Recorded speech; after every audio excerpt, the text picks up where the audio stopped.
Welcome to the Writer's Room for Runner Radio. My name's Trina Wilcox. Our guest today, Tim McCarthy, and you've got a new book out that sounds like everyone could benefit from, especially parents raising kids in the world today. Welcome. Thank you. Thank you for inviting me. So, I personally do not have children, but I have been a child and seen I have seen the pressure my parents have been under and appreciate that very much. So, what is your book about as far as what parents in a family unit can benefit from? Basically, it's the owner's manual you never got with your child. Okay. So if you're wondering why they're thinking that way or what they're thinking and you just don't know what to do about it, pretty much I've got the answers. I've spent over 40 years in education. I spent a couple of years researching child developmental psychology. And so I broke it down into age groups. You just got a baby, you bring it home from the hospital. What do I do with it? And hopefully you've got a mother and a father who can help you, but you can't remember what you did. But I break it down in the first 3 months, what to expect and what to do. The second 3 months, the third 3 months. Then we go, next chapter is the toddler years. Okay, she's up and walking. How do you protect her? How do you help her advance? And so I've broken it down by age group all the way through the crazy adolescent years. If you don't know what your adolescent is thinking and why, this gives you an insight into the brain. And I've got over 400 activities that you can use to help move the child ahead to the direction hopefully you want to as a balanced adult along the way. How many kids do you have? Thousands. In my 40 years of education, I have taught thousands, children of all ages, including in their 60s, and some of them are children. Okay. Do you have any biological or adopted? No, my wife and I didn't meet till we were 40. It was a little too late. Okay, but you still have plenty of experience. Like you said, you've been around all ages your entire life. Yes, yes. And one of the things I'm proud of, and I think makes this book unique, is the 4-dimensional parenting. Okay, explain that. Right. So you and I, if people are watching us on a computer, we live in a 2-dimensional world. And more, we and our kids live in a 2-dimensional world. So everybody understands the third dimension. Well, maybe not everybody. So we'll go length and width are the 2 dimensions. But this computer screen has no depth at all. Right? The real world has depth. Okay. So, for example, the chair behind you. On the screen, it's flat, but you have to turn around and take several steps to sit in that chair. So that's depth. And then according to H.G. Wells, the 4th dimension is time, because we don't see or experience anything unless it exists for a certain amount of time. So I took that concept. We live in a 4-dimensional world. We want our kids to live in a 4-dimensional world, not a 2-dimensional world. But then I broke that down, I didn't break it down. I compared it to the 4 dimensions of existence or of personal experience, which are the mental, physical, emotional, and spiritual dimension. And I believe those are the 4 dimensions of human life. And a lot of problems come when we don't understand the dimensions, or we confuse them and we try to put one dimension on top of the other and try to make it fit. What are some of the biggest challenges parents and kids, families are facing right now? Well, especially with kids, people tend to think they're just tiny adults and they think the same way and they feel the same way. And they don't. Okay. Their brains haven't developed yet. And so when a toddler starts talking and you try to reason with her, she doesn't get it. Okay, she just doesn't understand that yet. So you have to understand their mental capabilities, what the brain is capable of based on normal development and experience. Why do the kids have terrible twos? because all of a sudden they've got this flood of new emotions. They didn't really have these emotions as an infant. There's a flood of new emotions and they don't know how to deal with it. Right. And so if you have some tools and some understanding, you can help them navigate and learn how to deal with the emotion. Simple things like saying, "Oh, that makes you angry." And the kid kind of goes, "Oh, anger.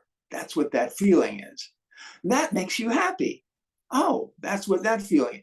Once you name it, you start to tame it. And so it gives the kids some tools to understand. And then it gives the parents some tools to say, okay, now that we know what anger is, this is how to deal with anger. You don't break things when you're angry. You talk about them when you're angry. I feel like that's something many of us as adults are just learning how to recognize an emotion and name it and not necessarily tumble down the rabbit hole into that emotion. So if you can get that learned early, you can set yourself up a lot better, save yourself a lot of heartache moving forward. Well, and part of the problem is that parents didn't have these tools. I had Right, great parents. I loved them. They raised me well. They treated me well, but they didn't know all that much about emotional education. right. And back in my day, the man was the strong silent type. You don't cry, you don't show emotion. And so it's kind of hard to tell my wife I love her because of that upbringing.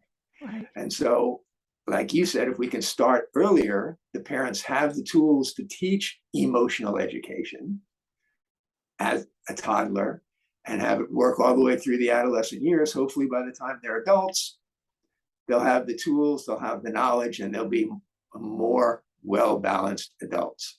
What are some other things that we could start early that we didn't do before that we should now? One of the things that I guess sets my book apart is the spiritual dimension. Okay. And okay, if you're not religious, say you're an atheist, you don't even believe in God, you still believe in right and wrong. Hmm. So, morality. So, again, if you're religious, if you believe in the spirit, there's a spiritual dimension. If not, at least you understand ethics and morality. And again, the child doesn't start off at 2 years old understanding that. Okay. And so there are stages of moral development, and your discipline depends on the child's moral understanding. So, for example, if you spank a 3 month old, she doesn't know why. She can't connect cause and effect. So she's not going to say, I got spanked because I touched the hot stove. Right. She's just going to say, I got spanked. Mommy doesn't love me. Oh, And so that takes a certain age. I think it's around 3 where they start to understand cause and effect. And then you can start connecting. Okay, if you choose to spank, that's fine. If not, if you choose timeout or just withholding attention, children love attention more than anything else. And so if you give them attention when they're bad, they're going to continue to be bad because that's what they want, your attention. So put them in a timeout. If that works, 30 seconds worth, and that seems like 30 minutes to a child. And then you take them out of the timeout. I still love you, but this is how I want you to behave. And then you practice the good behavior and give attention for that. Okay, so it's not just spank them and let them go, but follow up, help them understand what the good behavior is and reward that. I'd like to talk a little bit about your writing style. Since it's a writer's room, a lot of folks who are on their writing journey, they're beginning, becoming an author, or maybe they're well into it. What is a little bit of your process? It seems like it will be a little bit different than the fiction writer because you're doing homework, you're doing studies. What's it like for you and how you gather and then sit down and produce a chapter? All right. So, yeah, this is a nonfiction book. So it's research based. And so I go through and I pick an age group and I read all I can and I take notes and I copy, paste, and hang on to it. Then I start writing it. And then, of course, it's too much. and that's kind of a good thing. I It's think a it was good problem to Hemingway have. that said, I don't have time to write a Yes. short letter, so I'm going to have to write a long letter. So yeah, you put it all down, and then you start saying, okay, well, this is not necessary. Okay, how can I say this better? And you go over the chapter until it's how you like it. And then in this case, I move on to the next chapter in the next age group. And then, of course, an organizing principle. I'm not a pantser. I don't just go by the seat of my pants and write, because it's not a story that takes me somewhere. Okay. So I have to say, okay, I want to talk about 4 dimensions. So how do I do that? Well, I divide each chapter into the 4 dimensions. Let's talk about the infant physical, the infant mental, the infant emotional, the infant spiritual. Now we move on to the toddler. And so it was very organized. And I guess I learned that over time. I've been a writer for 30 years Oh, as a wow. professional. Yeah, and I always had deadlines. So writer's block was not an option. Oh, okay. You Okay. just, I needed to turn out newsletters, magazines, stuff every Okay. day.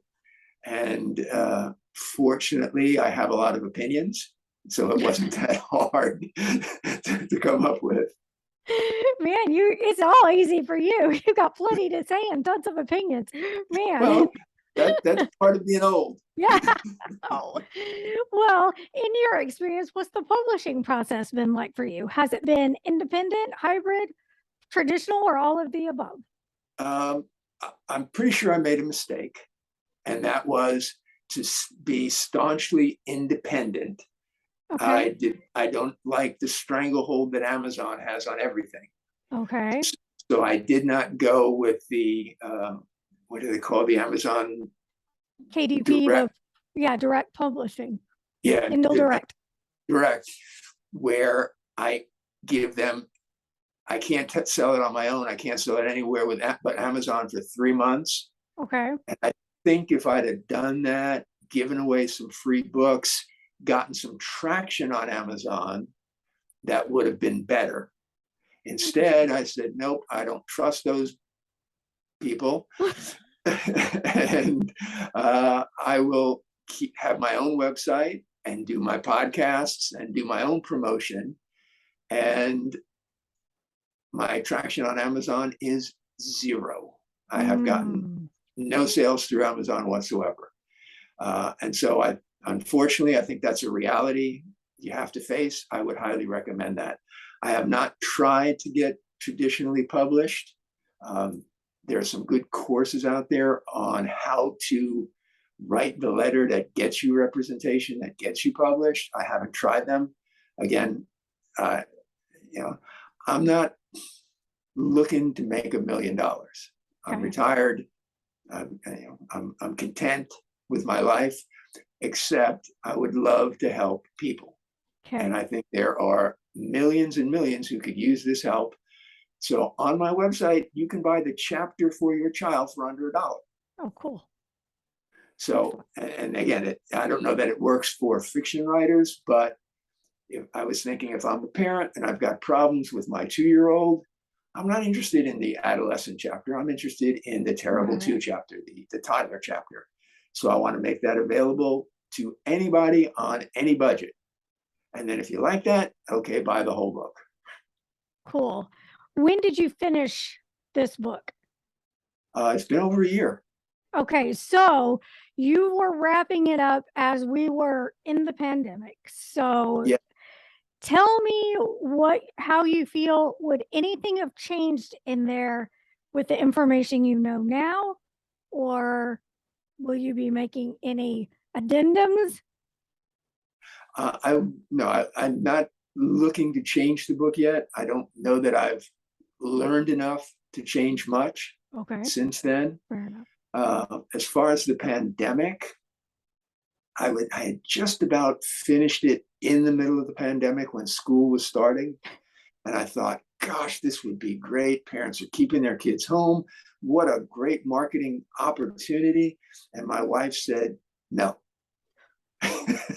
And she's paranoid. She said, you're giving advice on children. What happens if somebody reads your book and their child gets sick or dies and they sue us? And so I didn't quite buy the logic. I got a lawyer to look at the book. She read the whole book. She said, you're good to go. But my wife is very intuitive. So I have to respect her intuition. And so I would not publish until she agreed that it was safe. And that didn't happen until after the whole thing was over and everybody was back at school. Was that a mistake? I don't know. It's, from a marketing standpoint, it seems like it. Based on her intuition, who knows what would have happened. So I choose her over the fame. Yeah. Well, her thoughtfulness definitely is appreciated. But could that be the case at any point in time that you've got to preface it with these are your thoughts and, you know, your ideas being shared and it's up to the reader for their responsibility in it? Couldn't that be at any point? Yes, Okay. absolutely. And again, the logic of it wasn't convincing to me, but again, I respect her intuition. We've had several times in the past where she said to do something that didn't make any sense at all, and it worked out very well. Beautifully. Good. Good. Well, tell us a little more. Pick one of your more favorite sections of the book and talk about it. Well, and actually, one of the things I like is that I introduce each chapter with a story. Okay. So it is a kind of a blend between fiction and nonfiction. And the story is illustrative in kind of a black and white choice. And so, for example, one little girl comes home at the beginning of her chapter. This is in the very early elementary years, and says, "Mom, I just don't understand. I failed the math test. I just don't understand math." And her mother says, "Well, don't worry, baby. I never understood math either. The women in our family are good cooks, but we just don't have a good head for school. But you'll be fine. You'll meet a nice man. You'll be happy." Okay, so that's Mother A. Mother B says, "You failed the test." "Well, I had the same problem. I didn't understand math. But once I did, then it was easy. So let's see, what's the problem? What's 7 minus 5? 3.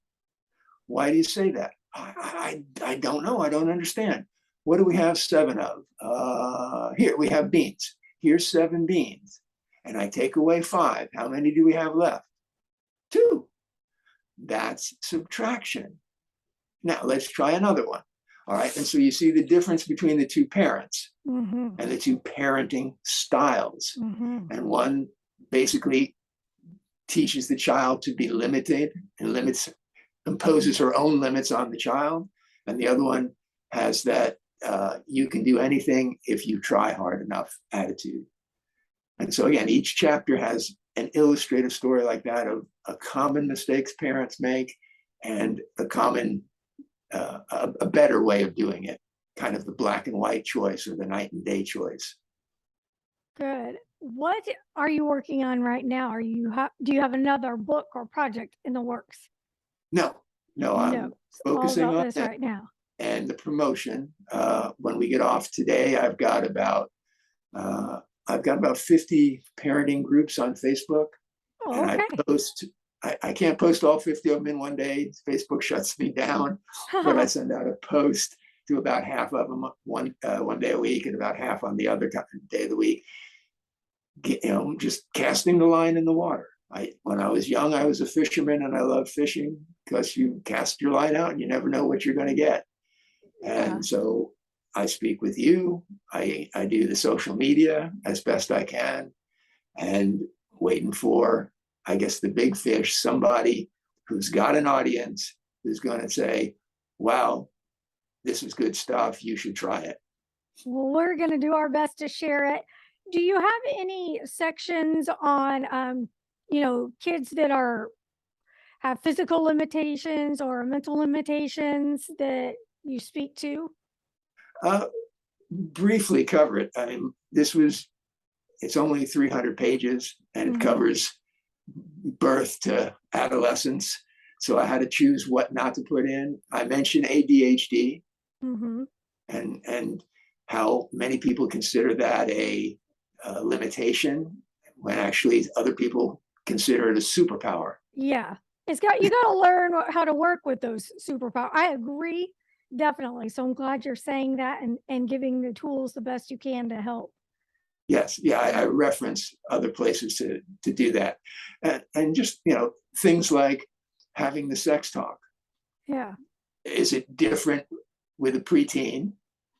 Is it different with a teenager? Is it different with a prepubescent Mhm. who sooner or later is going to have a period or an ejaculation? They should be prepared for that. It happens. And so what do you say? And you don't teach them about contraception, you just prepare them for their body, so age appropriate what to say. But yeah, that sort of thing that you need to know. Have you had any feedback from someone that's, taken one of the sections and been like, "Here's what happened." Do you have any of those standout No, stories not yet? directly. I've had feedback from people who have read it, Yeah, even with educational degrees and teaching experience, and found it extremely valuable, even with their own children. good. But yet to hear back from somebody who said, "Hey, I tried this and it worked perfectly." Not yet.